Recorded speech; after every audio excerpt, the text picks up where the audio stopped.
नमस्कार। आज हम एक ऐसी कहानी की परतों को खोलने जा रहे हैं जो हजारों साल पुरानी है, पर जिसकी गूंज आप यकीन मानिए आज भी सुनाई देती है। बिल्कुल।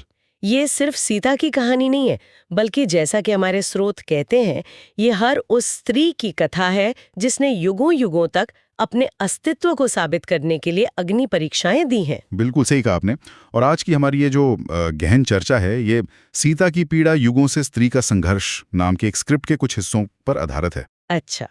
और ये स्रोत मतलब बड़ी बारीकी से सीता के जीवन की घटनाओं और आज की महिलाओं के जो अनुभव हैं, उनके बीच एक पुल बनाने की कोशिश करता है। और हमारा मकसद भी यही है कि स्क्रिप्ट के जरिए सीता के जीवन के उन अहम पड़ावों को समझें और ये देखें कि वो मुद्दे, वो संघर्ष आज भी कैसे जिंदा हैं। जी। सच कहूं तो इन स्रोतों को पढ़ते हुए ये सोचना लाजमी है कि भाई कैसे एक प्राचीन कहानी हमारे आज के समाज का इतना साफ आईना बन सकती है। और शायद यही पौराणिक कथाओं की शक्ति है ना? ये सिर्फ बीते वक्त की कहानियां नहीं है, सही। बल्कि इंसानी स्वभाव और समाज के जो ढांचे हैं, हम्म। उनका आईना होती हैं। और ये ढांचे वक्त के साथ बहुत धीरे धीरे बदलते हैं। खासकर स्त्रियों के प्रति समाज का नजरिया, उसमें तो एक अजीब सी निरंतरता दिखती है। हाँ, दिखती है। तो चलिए इस स्क्रिप्ट की रोशनी में सीता के सफर को और उसकी आज की जो प्रासंगिकता है, उसको थोड़ा टटोलते हैं। जरूर। तो स्क्रिप्ट का पहला बिंदु है सीता का जन्म। इसमें कहा गया है, धरती के आंचल से जन्मी सीता, पवित्रता की प्रतीक। जी। पर विडंबना देखिए, स्क्रिप्ट कहती है एक स्त्री को जन्म के क्षण से ही अपनी शुचिता सिद्ध करनी पड़ती है। ये बात थोड़ी चौंकाती है कि जो खुद प्रकृति का स्वरूप मानी गईं, उनके जन्म से ही पवित्रता पर सवाल कैसे? स्क्रिप्ट इसे सीधे आज के लैंगिक भेदभाव से जोड़ती है, जहां बेटी का जन्म आज भी कई जगहों पर अफसोस का कारण बन जाता है। हाँ, ये शुचिता या पवित्रता का जो विचार है ना, स्क्रिप्ट के अनुसार वो समाज जन्म के साथ ही स्त्री पर लाद देता है एक तरह से। अच्छा। सीता का जन्म भले ही असाधारण था, पर स्त्री होने के नाते उन्हें भी उसी सामाजिक कसौटी का सामना करना पड़ा जिसका सामना आज आम लड़कियां करती हैं। स्क्रिप्ट का निचोड़ ये है कि समाज स्त्री का मूल्यांकन अक्सर उसके शरीर और उसकी मानी गई पवित्रता से शुरू करता है, उसके इंसान होने या उसके गुणों से नहीं। सही बात है। और ये मानसिकता स्क्रिप्ट के इशारे के मुताबिक आज भी उतनी ही मजबूत है जैसे बेटी के जन्म पर उठते सवालों में ये दिखती हैं। जन्म के बाद आता है विवाह। स्क्रिप्ट में स्वयंवर और राम से विवाह का जिक्र तो है, पर जोर इस बात पर है कि विवाह के साथ ही एक उम्मीद बन जाती है, पति की छाया में जीना। जी। सीता ने इसे अपना धर्म समझकर स्वीकार किया, ऐसा स्क्रिप्ट में लिखा है। और यही स्क्रिप्ट एक सामाजिक संरचना का विश्लेषण करती है।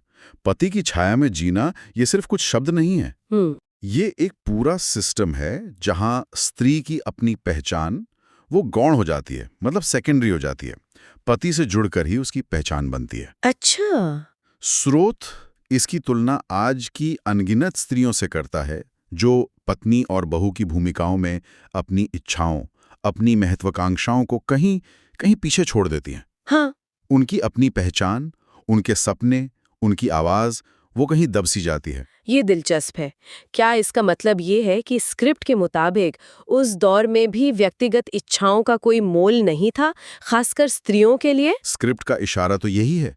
देखिए, सीता की व्यक्तिगत इच्छाओं का जिक्र महाकाव्य में शायद ही कहीं प्रमुखता से मिलता है। उनकी भूमिका अक्सर कर्तव्य और धर्म के इर्द गिर्द ही परिभाषित होती है। स्क्रिप्ट इसे आज के संदर्भ में देखती है, जहां सामाजिक अपेक्षाएं आज भी महिलाओं को अपनी व्यक्तिगत इच्छाओं पर परिवार या समाज की इच्छाओं को तरजीह देने पर मजबूर करती हैं। सही कहा। ये एक दुखद निरंतरता है एक तरह से। आगे बढ़ते हैं। वनवास। स्क्रिप्ट कहती है कि सीता ने राम के साथ वनवास चुना, ये उनका प्रेम और कर्तव्य था। लेकिन फिर स्रोत एक अहम सवाल उठाता है, किसी ने उससे पूछा नहीं कि क्या वो राजमहल छोड़ना चाहती है? बिल्कुल। एक स्त्री की इच्छा कब गिनी गई?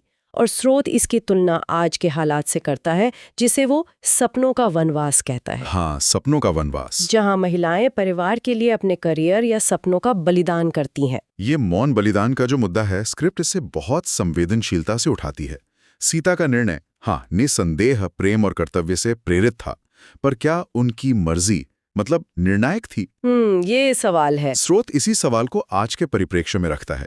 आज भी कितनी ही महिलाएं परिवार की जरूरतों, समाज की अपेक्षाओं के चलते अपने सपनों को छोड़ देती हैं। हाँ, और इसे उनका त्याग या कर्तव्य कहकर मतलब सामान्य बना दिया जाता है। उनकी अपनी इच्छाओं की अनदेखी जैसे व्यवस्था का हिस्सा बन गई है। सही बात है। स्क्रिप्ट का ये सपनों का वनवास वाला जो रूपक है ना, वो आज की कई पढ़ी लिखी सक्षम महिलाओं की अंदरूनी कश्मकश को दिखाता है। वनवास के बाद की घटना तो और भी ज्यादा तकलीफदेह है, अपहरण। जी। स्क्रिप्ट कहती है लंका में रावण ने सीता का हरण किया, पर देखिए विडंबना, अपहरण रावण ने किया और प्रश्न सीता की पवित्रता पर उठे। पीड़िता को ही कटघरे में खड़ा कर दिया गया। ये पढ़कर तो वाकई गुस्सा आता है। ये विक्टिम ब्लेमिंग यानी कि पीड़ित पर ही दोष मढ़ने की जो मानसिकता है ना, उसका बिल्कुल सटीक चित्रण है ये, जिसे स्रोत ने उजागर किया है। हाँ, तर्क तो ये कहता है कि दोष अपराधी का है जिसने अपराध किया, लेकिन समाज की उंगली अक्सर पीड़ित की ओर उठ जाती है, उसके चरित्र पर, उसकी पवित्रता पर। सही। स्क्रिप्ट इसकी तुलना आज के समाज से करती है, जहां यौन हिंसा की शिकार महिला से ही सवाल पूछे जाते हैं। तुम वहां क्यों गई थी? तुमने क्या पहना था? हाँ, ये तो होता है। सारा ध्यान अपराधी के कुकृत्य से हटकर पीड़ित के आचरण की चीरफाड़ पर चला जाता है। स्क्रिप्ट के अनुसार सीता के साथ भी यही हुआ, और ये प्रवृत्ति आज भी हमारे समाज में गहराई तक बैठी हुई है। और इसके बाद जो हुआ वो शायद सबसे ज्यादा विवादास्पद है, अग्नि परीक्षा। अग्नि परीक्षा, हाँ। लंका विजय के बाद भी राम ने सीता से अग्नि परीक्षा की मांग की। स्क्रिप्ट इसे देखती है कि ये स्त्री को अपनी पवित्रता साबित करने के लिए आग में जलने की एक क्रूर आवश्यकता थी। बिल्कुल, और स्क्रिप्ट इसे सिर्फ एक शारीरिक परीक्षा के तौर पर नहीं देखती, ये एक बहुत शक्तिशाली प्रतीक है। प्रतीक? हाँ, ये दिखाता है कि कैसे एक स्त्री का सम्मान और उसकी स्वीकृति उसकी अपनी सच्चाई या योग्यता पर नहीं, बल्कि समाज के शक को दूर करने की क्षमता पर निर्भर करती है। अच्छा। उसे अपनी बेगुनाही साबित करने के लिए बिल्कुल चरम सीमा तक जाना पड़ता है। और यहाँ स्क्रिप्ट एक बहुत महत्वपूर्ण कनेक्शन बनाती है आज की महिलाओं की मानसिक अग्नि परीक्षा से। मानसिक अग्नि परीक्षा, इसे थोड़ा और समझाएंगे, मतलब कैसे? स्क्रिप्ट का तर्क ये है कि आज महिलाएं रोजाना इस मानसिक अग्नि परीक्षा से गुजरती हैं।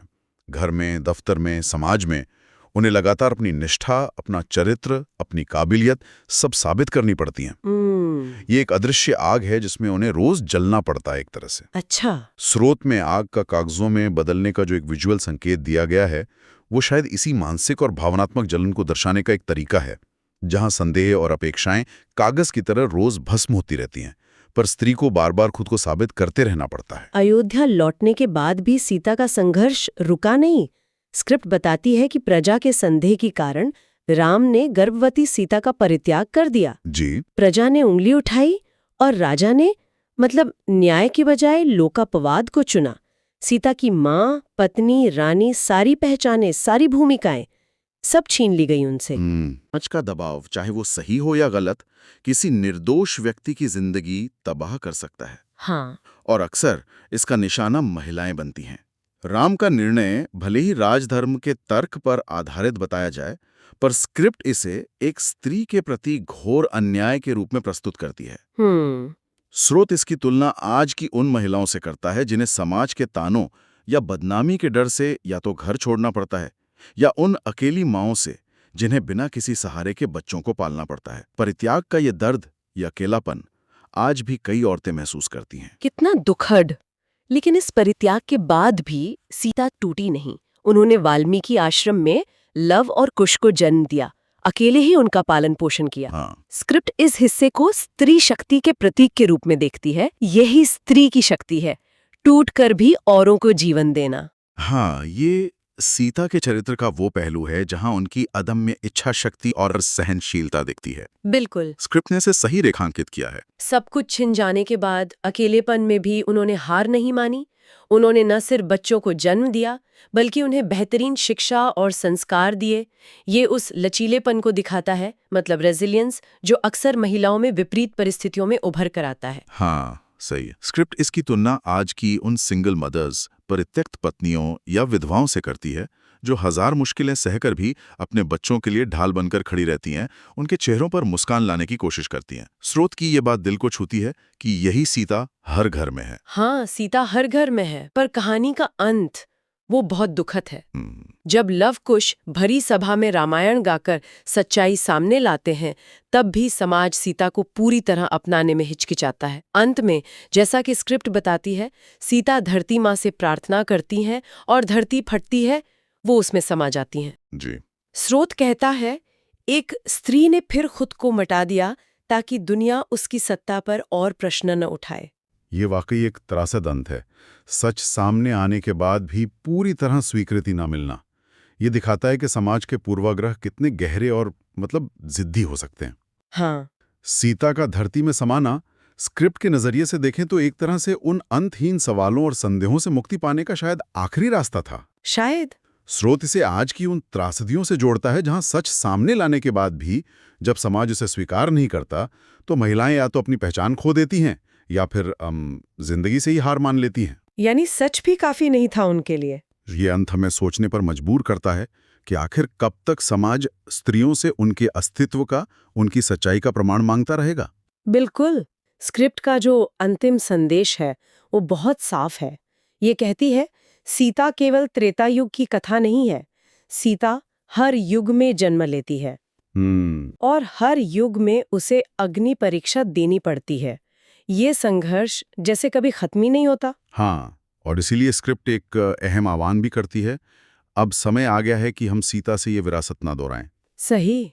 ये विश्लेषण सिर्फ अतीत की व्याख्या नहीं है, बल्कि भविष्य को बदलने की एक पुकार है। स्रोत का मानना है कि हर स्त्री को अपने अस्तित्व, अपने अधिकार और अपनी गरिमा के साथ जीने का पूरा हक है। बिल्कुल।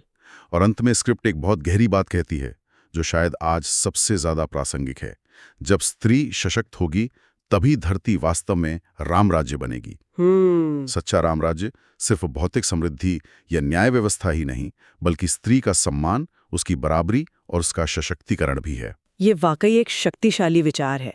सीता की कहानी इस स्क्रिप्ट के नजरिए से सिर्फ उनकी पीड़ा का दस्तावेज नहीं है, बल्कि उन सामाजिक ढांचों और मानसिकताओं पर एक तीखा सवाल है जो आज भी कहीं न कहीं महिलाओं को रोज नई अग्नि परीक्षा देने पर मजबूर करती हैं। और यहीं से हमारे श्रोताओं के लिए सोचने का एक बिंदु उभरता है, जो इस स्रोत पर आधारित है, पर शायद हमारी इस बातचीत से थोड़ा आगे जाता है। क्या? कि आज का समाज उन व्यवस्थाओं और सोच को कैसे सक्रिय रूप से बदल सकता है जो महिलाओं के लिए इन अग्नि परीक्षाओं को बनाए रखती हैं। सिर्फ इन समानताओं को पहचान लेने या उन पर अफसोस जताने से आगे बढ़कर ठोस कदम क्या हो सकते हैं? सोचने वाली बात है। हम एक ऐसी दुनिया कैसे बना सकते हैं जहां किसी भी स्त्री को शांति या स्वीकृति पाने के लिए धरती में समा जाने जैसा अंतिम कदम उठाने की जरूरत महसूस ना हो?